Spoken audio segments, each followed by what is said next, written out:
Shalom, selamat pagi Bapak Ibu Saudara sekalian. Bertemu kembali dengan saya Martin di dalam renungan pada pagi hari ini. Sebelum kita mulai, mari kita berdoa terlebih dahulu. Bapak, terima kasih buat pagi hari ini. Kami bersyukur buat kasih karunia Tuhan yang luar biasa dalam pagi hari ini. Kalau sebentar kami ingin mendengar firman Tuhan, biarlah firman-Mu ini boleh menegur kami, mengubahkan hidup kami, dan kami boleh semakin bertambah luar biasa bersama dengan-Mu. Di dalam nama Yesus kami sambut berkat Tuhan. Haleluya. Amin. Bapak Ibu Saudara sekalian, pada pagi hari ini saya ingin membawakan firman Tuhan dengan judul Why Not? Kenapa tidak gitu ya. Istilah kata ngomongnya why not gitu. Kenapa enggak gitu ya. Ayatnya saya ambil di dalam Kisah para Rasul yang kedua, ayat yang ke-16 sampai dengan ayat yang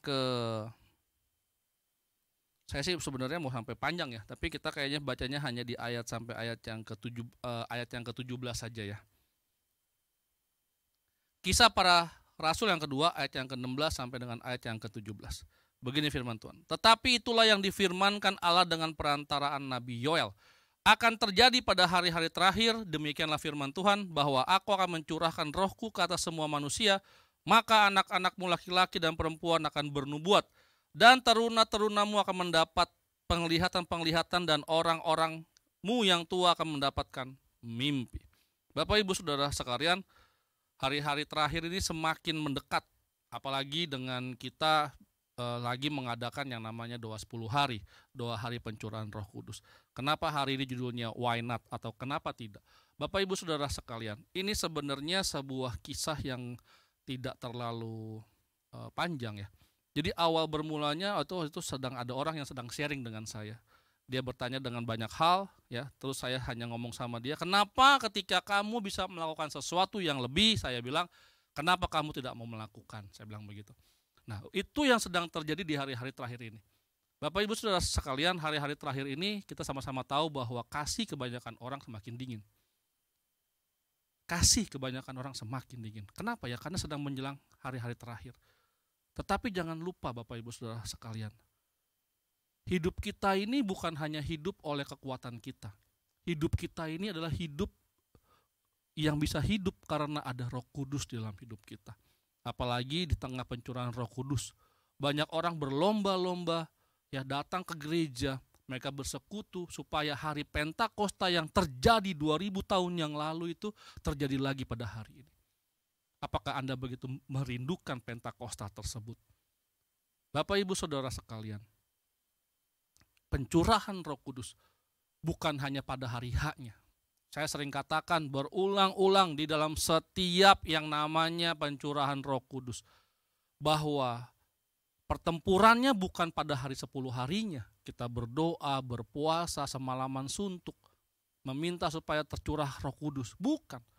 Permasalahannya adalah setelah hari Pentakosta, apa yang Bapak Ibu Saudara lakukan?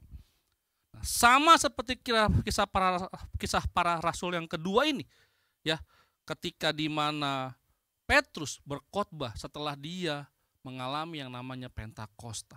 Nah, dia berkata kepada orang-orang itu, ya, di ayat 15 saya bacakan agak naik sedikit, orang-orang ini tidak mabuk seperti yang kamu sangka karena hari baru pukul 9. Jadi ketika murid-murid Yesus dilawat oleh Roh Kudus, mereka berbahasa roh, berbahasa lidah, disangkanya sama orang-orang mereka kerasukan, mabuk anggur pada pagi hari. Bapak Ibu Saudara sekalian, Roh Kudus boleh tercurah dengan luar biasa.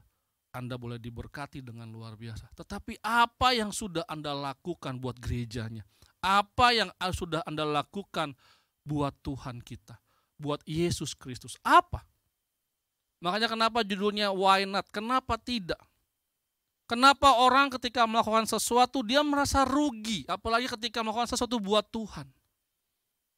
Bapak Ibu Saudara sekalian, seharusnya kita terhormat. Ini kita sudah bicarakan berkali-kali. Bagaimana kalau presiden mengundang kamu ke istana, terhormatkah kamu? Ini udah berulang kali dibicarakan, berulang kali dibahas, dan berulang kali juga ini kejadian. Kenapa? Karena banyak anak-anak muda, banyak orang-orang tua juga, banyak juga hamba-hamba Tuhan yang tidak pernah mau berbuat lebih buat Tuhan. Mereka seperti menganggap itu sebagai satu kerugian buat mereka. Rugi waktu, rugi tenaga, rugi apapun juga. Tetapi ketika berdoa kepada Tuhan, mereka minta berkatnya lebih, ininya lebih. Lalu berhubungan dengan passion. Oh, saya nggak passion di situ. Bapak Ibu Saudara sekalian, saya mau katakan, banyak orang seringkali berpandangan salah tentang passion ini. Ya, terutama di dalam menyampaikan firman Tuhan, renungan atau apapun juga. Orang bilang, saya nggak passion di situ, saya nggak fasih lidah. Bapak Ibu Saudara sekalian, nelayan. Murid Yesus 12 orang, rata-rata mereka seorang nelayan. Saya mau tanya, nelayan itu fasih lidah kah? Yang saya tahu nelayan itu jago nangkap ikan. Jago. Berkhotbah, nggak jago. Membawakan renungan, belum tentu bisa. Tetapi apa yang membuat mereka bisa? Karena ada Roh Kudus. Lihat firman Tuhan bilang, ya, akan terjadi pada hari terakhir, demikianlah firman Tuhan, bahwa aku akan mencurahkan rohku ke atas semua manusia. Ke atas semua manusia. Maka anak-anakmu laki-laki dan perempuan akan bernubuat, dan terunanmu akan mendapat penglihatan-penglihatan dan selanjutnya. Menyampaikan firman Tuhan, saya mau katakan, itu bukan passion. Menyampaikan firman Tuhan itu adalah amanat agung, firman Tuhan bilang. Jadikan semua bangsa muridku, dan baptislah mereka dalam nama Bapa, Anak, dan Roh Kudus. Seringkali kita ini salah kaprah. Nggak mau menyampaikan firman Tuhan. Padahal dunia sedang krisis membutuhkan Tuhan. Dunia sedang krisis membutuhkan sebuah jawaban. Bapak Ibu Saudara sekalian, kenapa kita di akhir-akhir zaman malah melemah? Saya nggak melemah. Saya passion di sini, saya melakukan lebih di sini. Bapak Ibu Saudara sekalian, ingat talenta, ada yang dikasih 3, 5, dan 10, 1, 3 dan 10 kalau tidak, 5 sorry. 10, saya juga lupa. Tapi talenta yang dikasih itu kan, lihat ada yang 1, ada yang 3, ada yang 5. Saudara lihat, harusnya makin berlipat, bukan malah makin berkurang. Pencurahan Roh Kudus boleh terjadi 10 hari.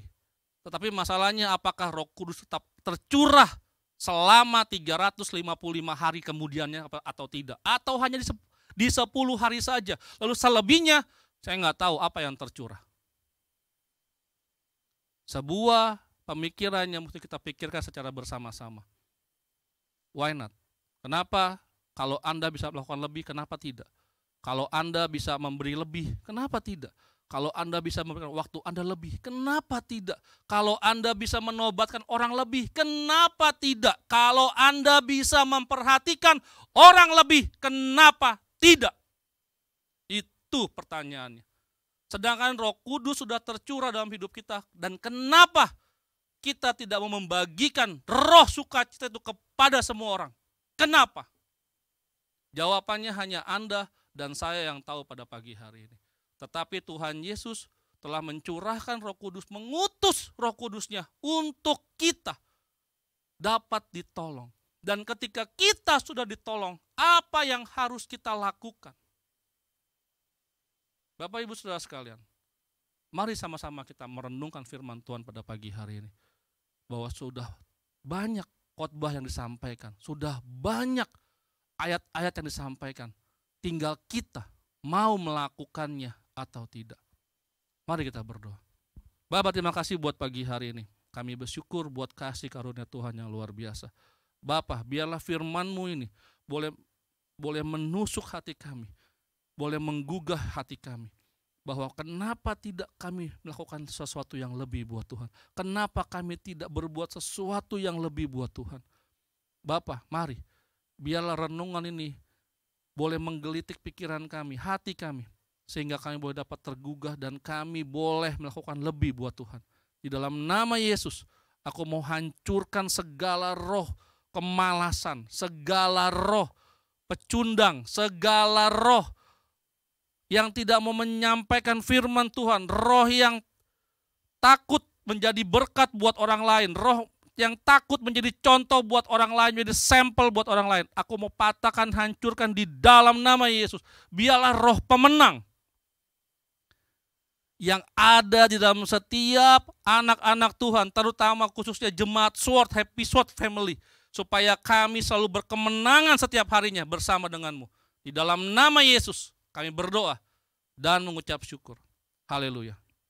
Amin. Jika Anda dapat melakukan sesuatu yang lebih, jangan katakan Anda merugi. Percayalah bahwa Anda sedang untung besar. Karena bersama Tuhan tidak pernah ada kata rugi. Yang ada berkelimpahan dan berkelimpahan dan berkelimpahan dan selalu berkelimpahan. Amin. Selamat pagi, Tuhan Yesus memberkati. Amin.